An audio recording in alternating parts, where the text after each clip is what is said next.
What's up, everybody? Welcome to the video. I'm Brandon Green. If you follow this channel, you'll know that I haven't been around for a while. I think my last video I posted was in like May. I moved, so I haven't been able to post, and then just other things have happened. Just keep me from recording, keep me from doing art at home. Blah blah blah. Doesn't matter. We're in Illustrator today. We're drawing a little Halloween illustration. Should be fun. Jack-o'-lanterns, a bat. We're gonna make it all very kid-friendly and fun and happy and lighthearted. Started this little bat being very vampire-ish. I changed that, and honestly, I at this point forgot how to draw a bat, or forgot some of the things how to draw a bat. You know, sometimes you draw things, you're like, that looks like a bat, and then you look up a bat, or you know, whatever you're drawing, and realize, oh yeah, it's not. I drew him more like a bird. But anyways, I fix it later. We're in Illustrator. I'm starting the sketch in Illustrator this time. Last time when I did like the alligator or the caterpillar, I don't remember actually the alligator. But anyways, a lot of times I start in Photoshop and then import like a JPEG or something into Illustrator to trace over it. It's all personal preference. This time I preferred to just start my sketch in Illustrator. No reason other than I just felt like it. You know, there's less file transfer. It's less cumbersome, I guess, if you can just do it all in one application. But really, it's just how I felt at the moment. Just felt like Illustrator could do the job just fine. So why leave the application? All right, so getting into color here, I'm working very dark. So this pumpkin, yes, it's a very dark pumpkin, but it's going to be a night scene, so it will look brighter than it looks on this white background. The highlight that I'm putting on top, I'm intentionally keeping kind of a dark blue just because, again, it's going to be dark. I'm going to have a dark background. I don't know the exact colors yet, but I keep it just kind of low key in terms of value. Here I am adding some blends. So each one of these is just a solid color blended into a 0% opacity of the same color. You do a blend on it, and then it gives it this nice little controlled gradient or fade out. There I am adding a dark background, just realizing like this is really hard to tell if my values or colors are anywhere close. So I give it a dark blue background, kind of a nighttime, make it kind of a nighttime scene already. My colors change quite a bit in this illustration, and the more I change, so each one of these little segments here of the pumpkin is a different gradient, or a gradient with 3 or 4 colors in that gradient. So if you want to change, like let's say the darkest value in that gradient, you have to change it to each one of those. Now you can select same fill and just change it all through the gradient panel. That would normally work, except for whatever reason, there's several of these little segments that were slightly different. So it wouldn't allow me to select them all. Like if you go to select same fill color, it wouldn't select all of them. It would just select 2 or 3 of them. So, you know, that just means I bumped something, you know, whether on purpose or accidental, they were different. So it was a major headache to try to change colors on this and really kind of experiment with colors, you know, not having a great plan going in color wise. You're going to run into that because you just don't have things nailed down. You're going to have to experiment a little bit. You're going to have to try things out. And if something doesn't work, well, you got to try something out again. So I end up making my swatches global colors. So I eliminate all the swatches in the swatches panel, and then I pull in just the colors that I'm using in the illustration, make them all global, so that way when I want to change the orange to a little lighter orange, I can do it through the swatches. You just double click the swatches, change it through there, and then it'll affect every orange. You know, everything in the illustration that has that swatch color, it will change. It made my workflow so much easier once I decided to go that route. And I don't always do that. But when the colors, see right here, you can see I'm having to select these things individually to change them. You know, it made things way easier once I decided just to suck it up and make the swatches. Now I kept everything really dark, not only because it's night, but because I wanted to have these cool light sources like the eyes, the eyes and mouths of the jack-o'-lanterns. You can't really have the eyes and mouth, you can't have a light source look bright if everything around it is also bright.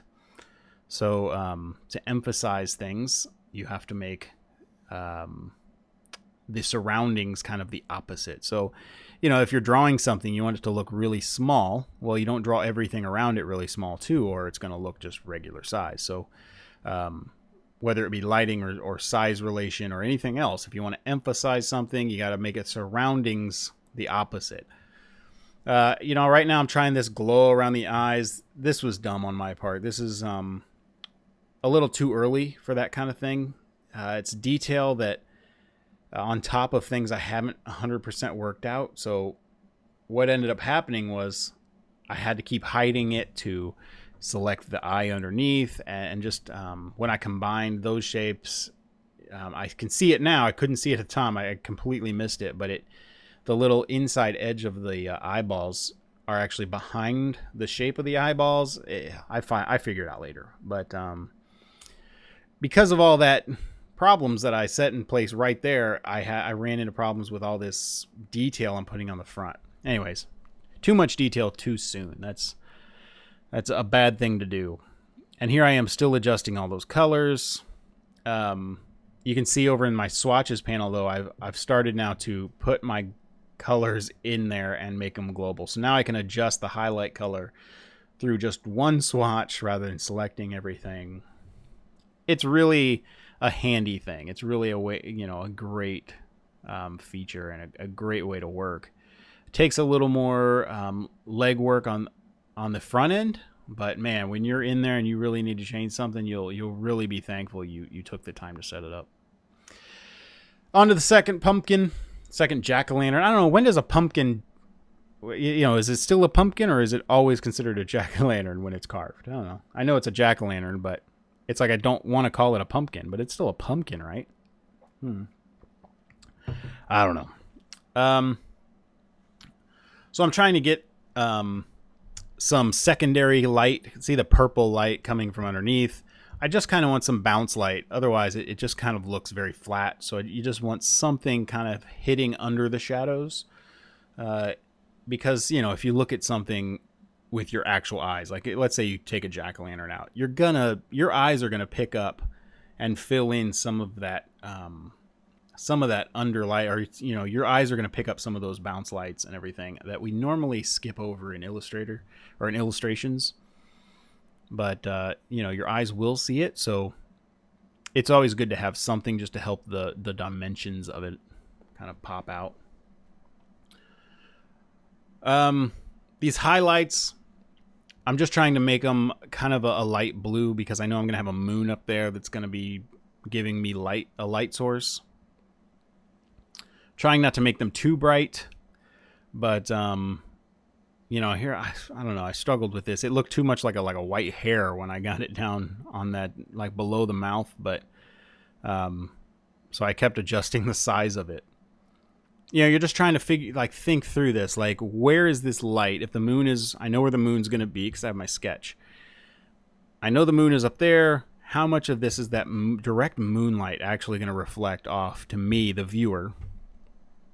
So you kind of have to think through those angles and think through lighting situations a little bit, and fudge it where it needs to be fudged, because sometimes you put it where it's supposed to be and it just looks weird, or it creates some weird tangent or whatever, and change it. As long as it doesn't hurt the piece, then you can change it. You can kind of make it your own, have some artistic license, as long as it's safe for the illustrations. There are times where artistic license is not allowed, or at least not allowed if you want to keep any sort of realism or believability to your art. With this bat, I changed his bat up quite a bit. You can see I changed his head up. I just didn't want to go with the vampire. It just seemed too character-ish. Is that a word? I don't think it is.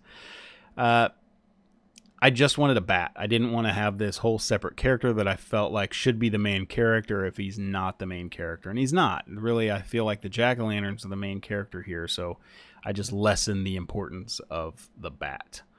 Now, I'm choosing a color here, but it's not the color I go with. It was just a color. At this point in doing this little guy, I really didn't know what color I wanted. So I'm adding the, I think I've added the swatch over there, or I haven't. Either way, I'm just adjusting the color just to try to get something down so I can see it and see what it's going to do. I try to get it close to kind of a moonlight, and the purple I definitely matched what's underneath the pumpkins. I end up killing this reflective color on the bat because holy cow, he's furry. He's so far, he's off the ground. He's not going to have that much reflective light under him. It might look cool individually as just a spot illustration of the bat, but when it came around to the full illustration, I just felt like it was too strong.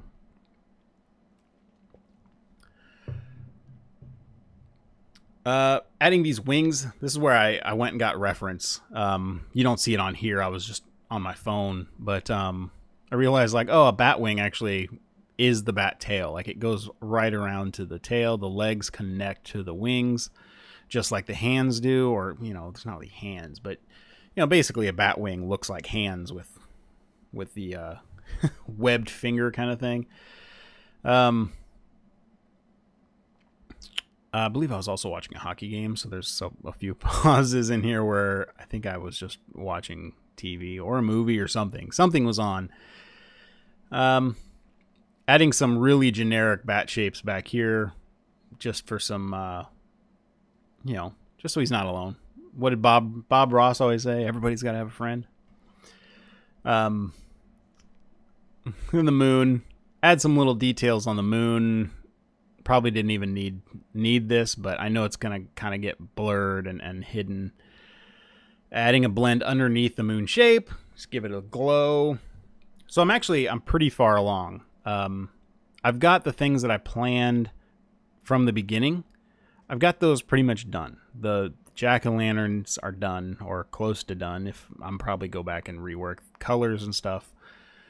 The bat is pretty much done. Again, maybe colors get changed, but the drawing and everything is done. Right now I'm working on environment, background, and these I didn't have planned out as much. Would I have liked to? Should I have? Yes. But since this is just me, just kind of fooling around with an illustration, I have the ability to just kind of make it up as I go. If something isn't okay or doesn't look right, that's fine. Nothing, no harm done, other than I just got to start over on it. Now I had put these little vines in here earlier. It was just, again, too much detail too soon, because I didn't know where the rest of the piece was going to be. I didn't know where I was exactly going with it. But at this point, I realized, like, okay, I do know where this is going to be. I know where I'm going. I still wasn't 100% sold on colors. So here I am just rolling through colors. Lighter, darker, bluer, redder, purpler, greener. And so since I couldn't 100% decide on that, I figured I better do some sort of background here to try to get some... a little more finality to the illustration. Even if the colors aren't final, at least the objects will be in there, and I'll be able to do a full color kind of proof. Something that's actually going to be completed, so I can see what it really is going to look like. Because you could decide on like a purple, and then you put some other things in there, and you're like, geez, that purple kind of hides all this, and I can't really see it, so I got to change color. So why not just have everything in there? This wasn't in the sketch, but I decided there needs to be some kind of framing device over there on that left side. Same with here. I just needed something that puts everything in an environment. It was just looking a little too isolated or too out in the open. Adding some, like, I guess you could say clouds. Just some swirls, some Halloween swirls. Just something that kind of helps wrap the composition around and just kind of make it all tie together a little bit. Adding a little more detail in those, what I decided was trees in the background. They were always really trees or bushes or something, some sort of foliage. That green is just a color. It's just a color that I randomly picked in the color picker just to, so I can see it. This is just my mask. I'm going to use this to mask the whole thing. So the whole thing is going to be kind of within that shape. And then when I combined it, I put a stroke around it with like a chalk brush. And it was giving me this weird little bug where it was cutting out part of it, but there was nothing wrong with the actual shape. So it took me a minute there just to kind of fix that and figure out what's going on. I ended up just kind of deleting part of it and redoing it. But so I made that bat pretty dark, and it was too dark. At this time, I believe, if I zoom out here, I believe I've taken off the reflective color from him. I decided all these inner, like the thickness, the inner edge of those mouths were all wrong, so I just kind of corrected the lighting from the pumpkins. Made the bat a little more purple, which puts him in the back just a little bit more. And allows you to see. When he was just black, he just was a black blob. Adding some separation between the two pumpkins because they were just they look like computer shapes on top of each other. And this is pretty much it. I'm just wrapping it up at this point. Trying to adjust reflective light, what looks cool, what's too much, what's too little. I ended up just sticking with the purple, and I think I just dull it down just a little bit. It's going to be reflecting off the ground too, which the ground is just that dull gray, dirt color. And I didn't want to make that ground any kind of focus, so I wanted to keep that really desaturated. I realized these lights on this were blending in too much of the background, so I just wanted to have the highlights pop up more on those pumpkins. And that's it. Wrapping it up, getting my final signature on there. And that's it. Thank you guys so much for watching. I'll try to put out a video again soon. And won't be gone for 3 months next time. Hope you enjoyed it. Please subscribe to the channel. Like the video. It always helps it. I hit 30,000 subscribers the other day. Thank you guys so much. That's really amazing. I'll have to figure out something to do for that. That's so amazing. But anyways, you guys go have fun. Go draw something. And take care. Bye.